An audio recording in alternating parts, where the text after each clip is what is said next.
Hi there. Just thought I'd do a little short video just to put something out there today. So much is happening. I can't stand the Sun newspaper, but that's immaterial. But I thought it was very interesting that they've done a poll, a vote. I don't know how many people took part in it, but 75% of the readers said that Lucy Letby should have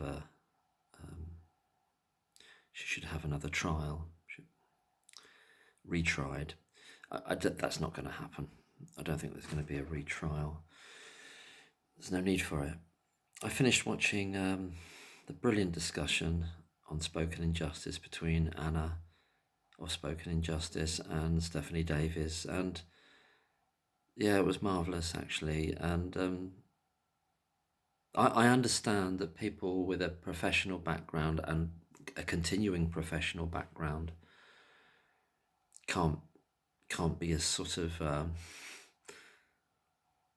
have to put things in a certain register in a certain way, and I get all that. It makes sense. It absolutely does, and it's right because they need to hold to a certain, I don't want to say standard, but to a certain type of language. And I get why that is, and it makes absolute sense. There was just a line that because I reposted it as I was watching more of it, and it's just this line that Stephanie Davies says towards the end, and she says they've skipped the reaching the truth bit, and they've just gone out, and then she carries on to say, and they just went for prosecution and to get someone, to always be closing, to close it. They've skipped the reaching the truth bit, and I just thought that was just summed it up. That's the alpha to the omega, really, of it all, and that applies to every element in this miscarriage of justice, this persecution, this witch hunt. Those consultants skipped the reaching the truth bit. Evans skipped the reaching the truth bit. The police, the CPS, the prosecution, much of the media skipped the reaching the truth bit. I mean, there's more to it than that, in my view. There's a lot, many other darker impulses there, but I don't need to go into that here. I think I have sort of skirted them in other videos over the last time. And Nadine Dorey is fantastic on Good Morning Britain, as I just watched Operation Merlin Falcon talking about that, and he's very impressed, as am I, and I really hope that, I think it was said that Nadine Dorey is maybe wanting to speak with Lucy Letby directly, and I hope she does, and I hope she's able to visit and give Lucy Letby, and by extension her parents, to give them increased hope. And in a sense, yes, I do mean hope, but also I think it's all coming. I know complacency isn't the right thing to feel at all, obviously, ever. And it's not over till it's over. It's not over until Lucy Letby is exonerated, and we're not there yet. But it is going to happen. It absolutely is going to happen. It doesn't matter. Well, it does matter because it's about time, isn't it? I was going to say it doesn't matter about the machinations of the criminal gang known as Cheshire Police. The criminal gang known as Cheshire Police. Their machinations. And whatever hired guns they employ, as their latest pretend expert. It's over for them, but they want to extend it, but they know they can't stop it. They cannot stop what is coming. I did that sort of, it was like an eruption about that creature, Snowden, and I thought, well, I might write a little bit. I'd have to write it down, another sort of satirical thing, but a bit longer. But I thought, I think I'm done with that. Actually, I don't think it's not good for me mentally, because it's dealing with evil. It is dealing with evil, and I don't consider him a fool. I don't consider him just wrong or mistaken or misguided. I consider him evil, as I consider many of the elements that put Lucy Letby where she is in a prison. I consider them evil, spiritually evil. The absence of spirit. So I think I won't do that, because with this other thing, he shouldn't be given any. Psychopaths like him, they just want that. They want a lot of attention, and the best thing to do is to starve them. But he'll just move on to that thing. Will just move on to something else. Anyway, so that's that. But I think it's really, really positive what's going on. Paul Golden's video, Midwife Mediator, I finished watching that. It's absolutely brilliant, the way he does extend out into the system as a whole. And he does it in such a calm, he's on a certain calm level as he's doing it. But I was listening to it and I was going, yes, yes, yes, yeah, absolutely. Looking at it holistically as well, and all these elements about the structure of how things are, and it's just being said in this very, very clear but not emotionally heightened voice. But it was just like coming like a laser beam, and I just thought that was amazing. And he's also appeared on the brilliant Sonia Poulton show.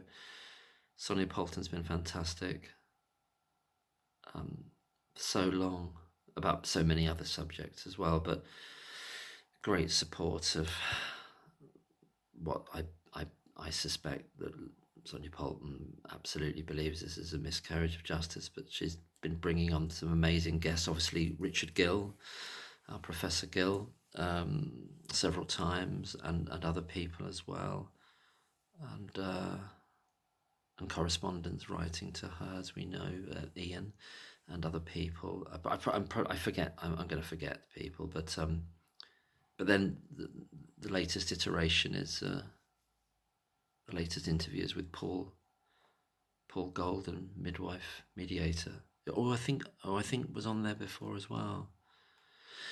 But yeah, I think there's a lot to be really encouraged by, a huge amount to be encouraged by.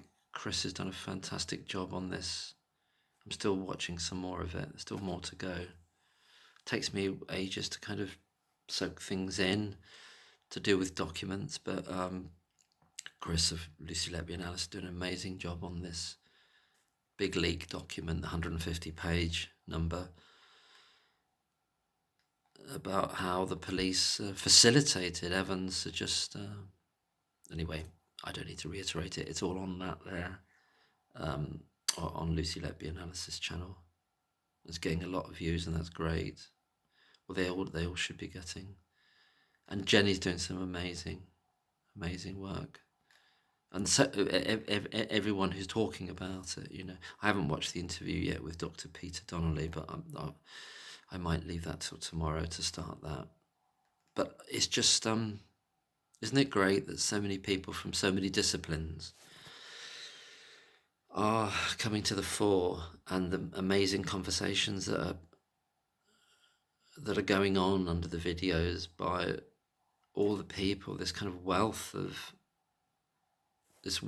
moral power, actually, that's there from people from all different backgrounds, people who are professional in certain ways, and other people who might be professional in other ways, or not professional at all. I'm not professional about anything. But it doesn't matter, because we all want... Well, I was going to say we want the truth. We know the truth already, but we want it. It's got to be made. It's got to be established. It's got to be established. It's got to be established publicly, and the way to do that is through exoneration, isn't it? But it's got to be done right as well. It's absolutely got to be done right. There can be no question of some kind of hedging their bets, saying that, oh, well, they're going to leave it kind of open. Oh, maybe there was some guilt there, and that's why we don't have to follow anything else up. Maybe there was guilt there, but it wasn't really beyond a reasonable doubt, but the jury came to the right decision based on what they saw. So you can imagine this criminal establishment.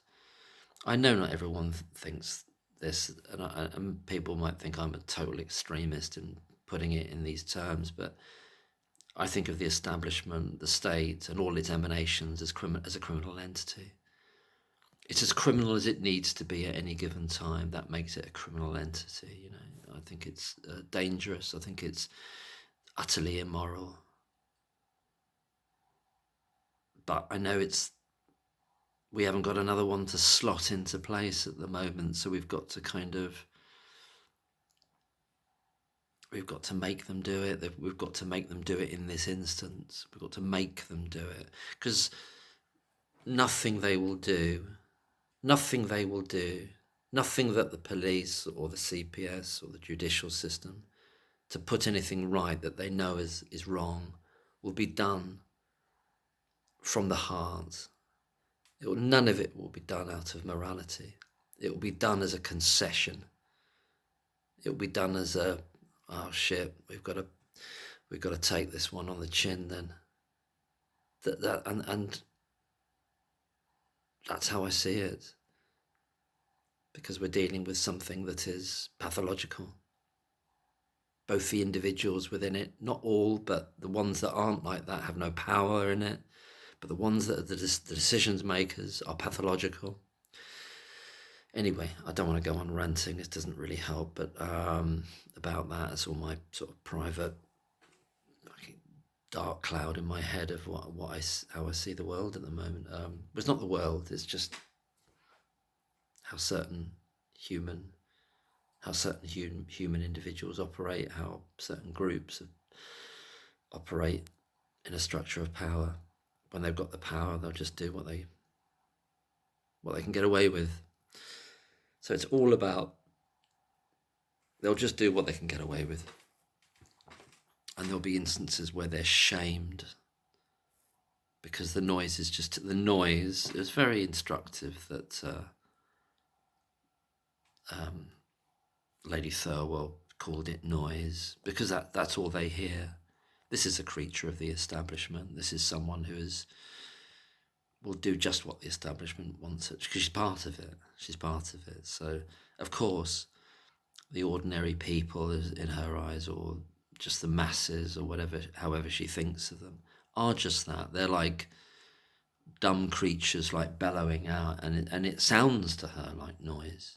That's exactly what it sounds like. And it sounds like that to Cheshire Police, to these high up people. It's just noise, people bellowing and screeching like, and that's their view.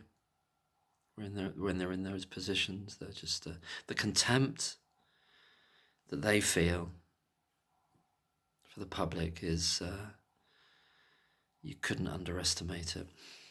Anyway, I started positively, and now I've gone to the dark side again, but it is positive. Things are really, really moving now.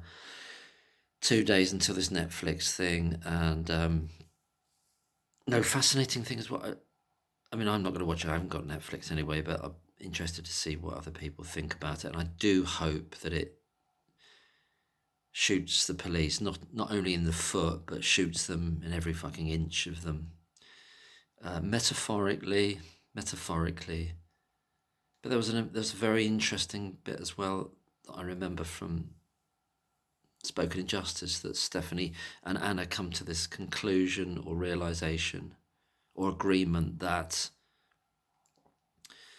some of the cases, including one of the deaths at the Liverpool hospital, that were rejected as part of the full file from the Cheshire Police to the CPS, now might need to go to, or will need to go to, an inquest, particularly the one at the Liverpool hospital, but why not also the one at Countess of Chester, because there were 2 deaths that they wanted to create 2 further murder charges, didn't they? But it was rejected by the CPS anyway. It's the idea that if, as and when they go to inquests, then the information as to what the police's approach to what the cause of death was.